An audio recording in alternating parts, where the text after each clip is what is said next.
really close. Make yourself comfortable. If it's too close, you can push it away. Sit up in a normal way. Okay, this is how I sit. And then Is that lean. good? That's very good. I'm so excited you can see them. I have two questions. One's really weird and ridiculous, but the other one is really important. So should I ask the important one first? We prefer the weird one. Really? Okay. It's kind of embarrassing. Everyone's going to be like, why is she asking that? But anyway. Is it about talking to dead people? No. Oh, then it's not that weird. Okay. So for the past several years, well, maybe like 4, one day I noticed someone spitting. And I really tried hard not to say, oh, I can't stand that, because I don't want it to keep happening. Well, anyway, I swear to you, almost every day of my life, I will just sort of like, I'll look over right at the right time, and someone has spit. Why didn't I look 2 seconds before? Why didn't I look 2 seconds after? What in the heck? Why do I keep seeing that? I can't believe it. Because it's active in your vibration. But I try really hard not to let it But you see, when you try hard not to think about spitting, you're thinking about spitting. So you might want to choose something else that might get your attention. Okay, well that leads me to my next question. So choose something less disgusting and work yourself up to rainbows. Well, I've thought that. I'm like, why can't I see somebody drop a quarter every time I look over or something like that? But it doesn't work. You could, but there's more. You see, you're making such a good point here because what you're helping us to explain is that sometimes, in fact, it's pretty often, people have something different than they want most active in their vibration. Because every subject is really 2 subjects. It's like a long stick with wanted on one end and the absence of what is wanted on the other.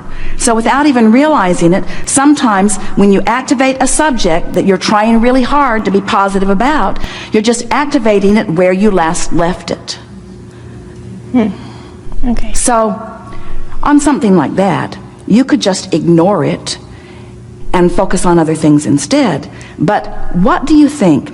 You see, whenever something is showing up as a manifestation, that means that there's quite a bit of vibrational history going on. In other words, you've been practicing the vibration for a while. So what do you think is at the basis? What is it about that you don't like? It's gross. Yes? I don't like seeing that. Why do people have to spit?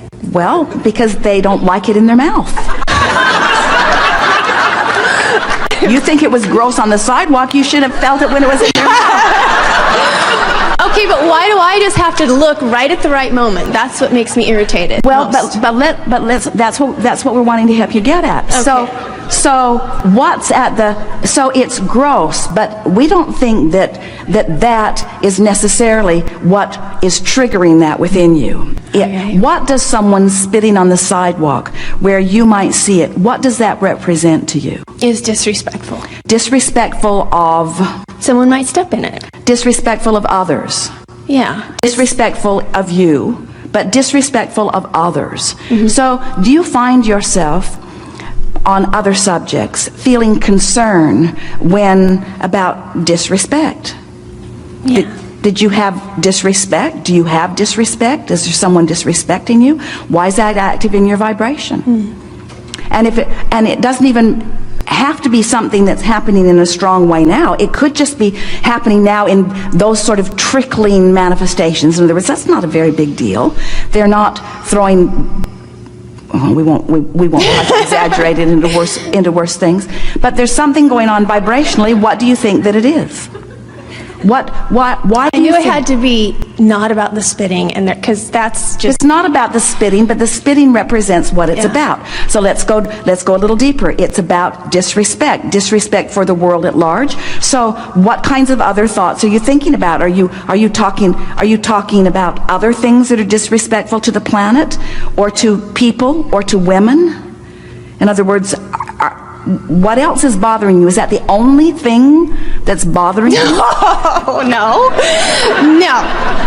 Well, are there other things bothering you that are about the same vibrational disrespect? I feel like the universe is disrespecting me. Because it's not giving you what you want. There's two things that are really important to me.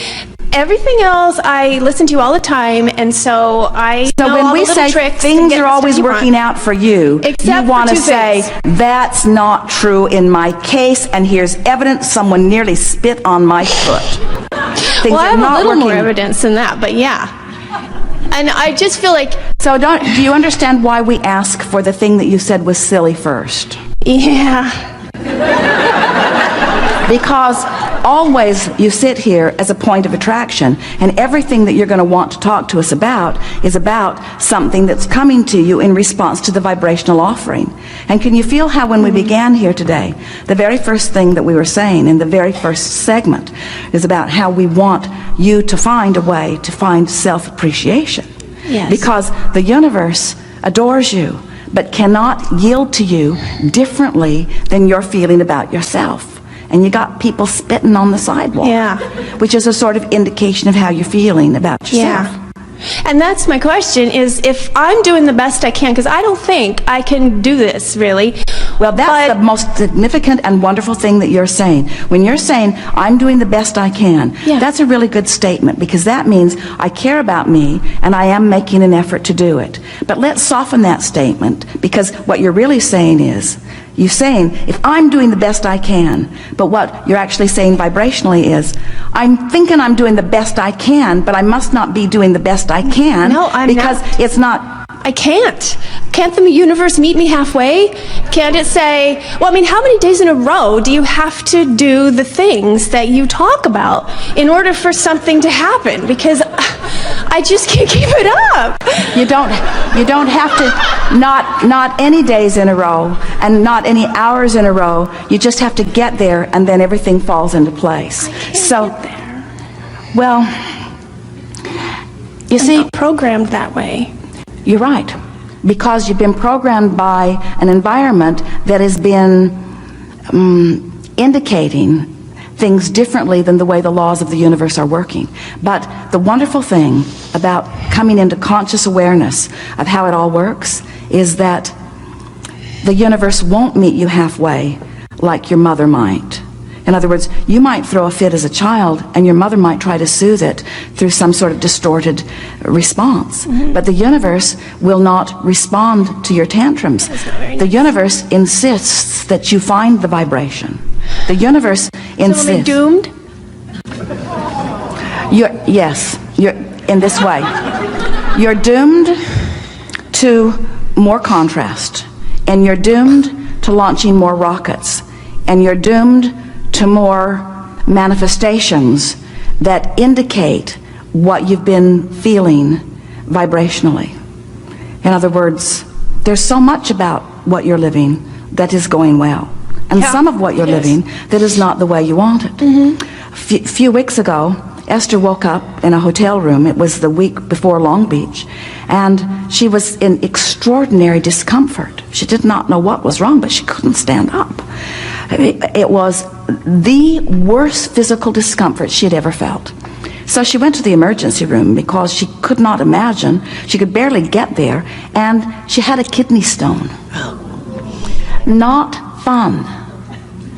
But it was not out of alignment with some things that she had been thinking and feeling. In other words, so did she say, Abraham, am I doomed? The universe didn't just spit on the sidewalk in front of me.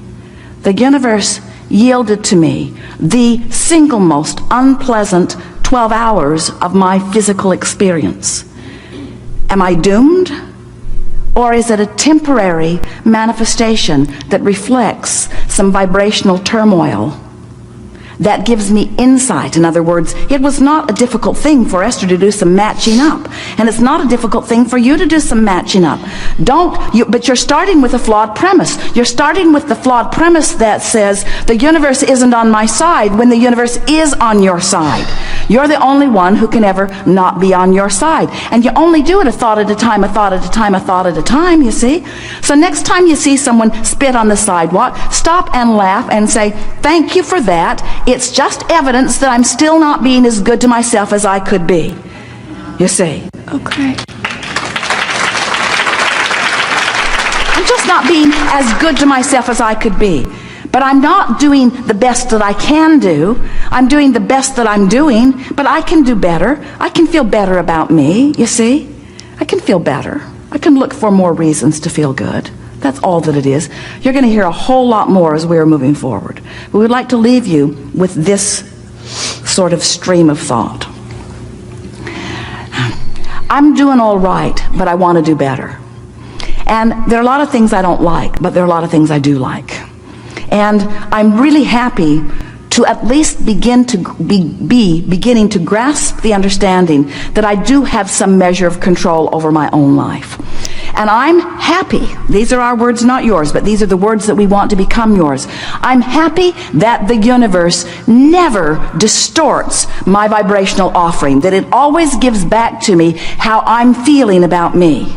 Because how am I going to know how to adjust my thought and my vibration if I'm not getting consistent response from the universe? So I like the response I'm getting. When something happens that thrills Esther, she stops every time. Sometimes she makes a memo note of it in her iPhone. Sometimes she calls someone and tells them, but she stops nearly every time when something wonderful happens and acknowledges my point of attraction equals that. And I like both, you see. When something that she doesn't want happens, she does the same thing. She stops and acknowledges my point of attraction equals that. My point of attraction. My point of attraction over which I have complete control. My point of attraction. I have the ability to change that thought one thought at a time. One thought at a time. You're surrounded by a world of thinkers, and the variance of opinions in the world that surrounds you is astonishing. And yet, you're running around, most of you, trying to get other people to agree with you. That's not why you came. You didn't come for agreement from the peanut gallery. They're not ever going to agree.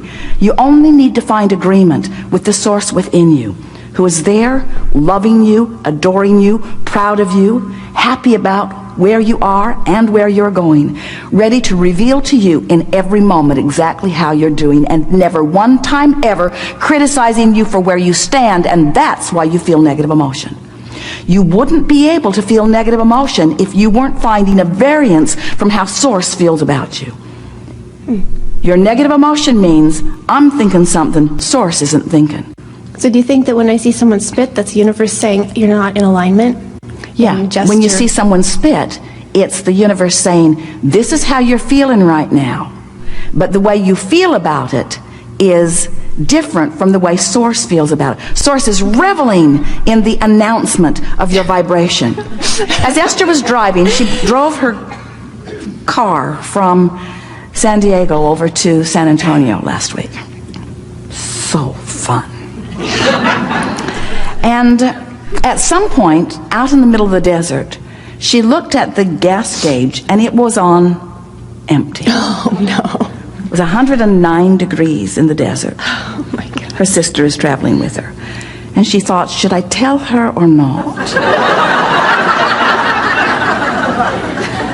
Or should we just put a happy face sticker over the empty gas gauge? So then Esther looked at the route, and she knew that when they crossed from Interstate 8 onto Interstate 10, she knows that there are some gas stations there.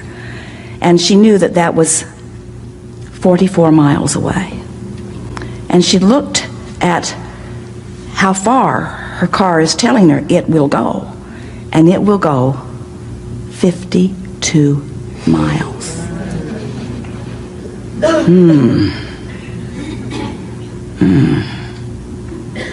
I have 4 miles of fuel, provided this thing knows what it's doing.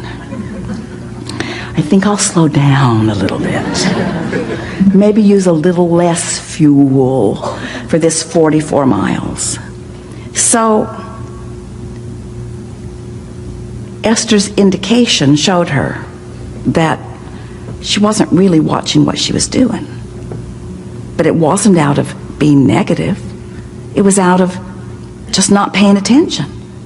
In other words, don't you think it's possible that you could just be bipping along and not be paying attention to everything all at the same time?